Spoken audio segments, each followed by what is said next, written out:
नमस्कार, मैं मुस्कान और आप देख रहे हैं आर न्यूज। कानपुर कमिश्नरेट के महाराजपुर थाने को मिली एक बड़ी सफलता। बीते 27 जनवरी को 17 वर्षीय बच्ची लापता हो गई थी, जिसकी गुमशुदगी दर्ज हुई थी। घटना का खुलासा करते हुए डीसीपी श्रवण कुमार ने बताया कि एक बच्ची बकरी चराकर घर वापस आई, लेकिन घर से ले गई कुल बकरियों में से एक बकरी कम थी, जिसको खोजने के लिए लड़की अपने माता पिता के साथ गई थी। लेकिन बकरी तो नहीं मिली, बल्कि बेटी भी लापता हो गई।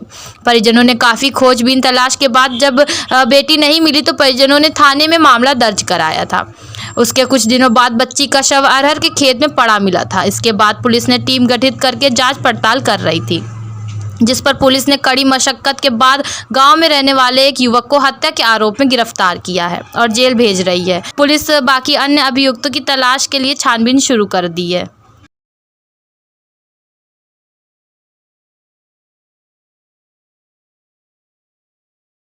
देखिए, 27 तारीख को महाराजपुर में एक एफआईआर लिखी गई थी, जिसमें एक लड़की थी 14 साल की जो गुमशुदा थी। उसके पिता के द्वारा लिखाया गया था, जिसमें प्रकरण ये था कि लड़की जब खेत से बकरी चरा के घर पे आई तो उसकी एक बकरी मिसिंग थी।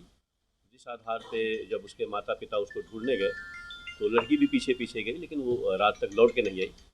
और उस मिसिंग के आधार पर पूरी रात पुलिस लगी रही, पूरी सभी को चेक करती रही, पूरे गाँव में, अगल बगल के गाँव में।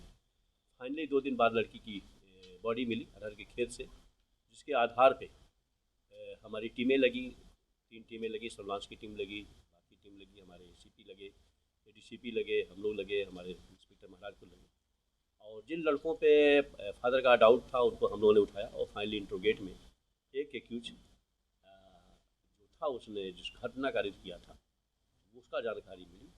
एक्यूज के द्वारा जो सावधानी बरती गई थी, जो उसका मोबाइल था, उसके जब निकाले गए तो उसके मोबाइल में जो कॉलिंग थी उस समय की वो डिलीट कर दिया था।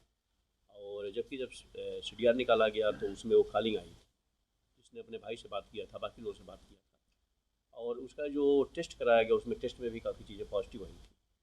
तो इस आधार पे प्राइमा फेसी जो लगा कि जो एक्यूज है वहाँ पे देखा भी गया था। ये बात को भी इसने झूठ बोला कि मैं वहाँ पे नहीं था, मैं मोबाइल लेने घर पे चला गया था, लेकिन फिजिकली वहाँ पे था और जिन लोगों ने वहाँ पे देखा वो उसको बता। तो इस आधार पे घटना का खुलासा हुआ है। प्राइमा फेसी जो मोटिव था वही मोटिव था कि चूँकि लड़की अकेली थी, जा रही और उसकी बदनीति हुई और उसी में विरोध में उसकी हत्या हुई। और जो चोटें थी बॉडी पे वो ऐसी नहीं थी कि चोटें थे, लेकिन 1-2 चोटें ऐसी थी जो जानलेवा थी। और कोई वेपन्स का कोई यूज़ नहीं था, बाकी वैसा नहीं था, नीलगू के निशान थे। लेकिन जब इन पे रेसिस्ट किया बच्ची ने तो उसके हाथ की कलाई भी टूट गई थी, गर्दन पे भी चोट आई थी, जिससे उसकी जान चली गई। सर, घटना में कितने लोग और इन्वॉल्व हो सकते हैं? प्राइमा फेसी अभी एक की जानकारी थी जो वहाँ पे देखा गया था। हम लोग और हमारी टीमें लगी हुई थी, क्योंकि ये वहाँ पे देखा गया था और जिन लोगों के साथ ये बैठा था, जो लोग वहाँ पे थे, उन्होंने इस बात को कंफर्म किया कि जिस समय लड़की निकली थी ये वहाँ पे था। और इसने जो अपने मोबाइल की कॉल डिटेल डिलीट करी, शायद हम बच जाएंगे, लेकिन वो जब डिटेल उसका आया तो कारण पूछा गया तो उसको नहीं बता पाया। तो प्राइमा फेसी ये घटना पुलिस के द्वारा वर्कआउट किया गया है। चकेरी पुलिस के द्वारा, हमारे डीसीपी मनोज हैं और एसीपी रहे हैं, तो अच्छा पुलिस का कार्य हुआ है। और एक केस को हम लोगों ने, जिसका बहुत सनसनीखेज था, उनके फादर को जो रात दिन लगे हुए थे, उसको पुलिस ने वर्कआउट किया। सर, क्या इसके पहले भी कहीं कोई योजना बनाई थी, योजनाबद्ध तरीके से किया? नहीं, मैंने कहा ना कि ये साथ ही रहते थे, फादर के साथ। उस दिन भी फादर के साथ था, एज ए फैमिली मेम्बर है, ऐसा नहीं कोई दूर के है। उठना बैठना, मिलना जुलना परिवार के साथ था। उस दिन भी 4 घंटे 3 घंटे फादर के साथ था।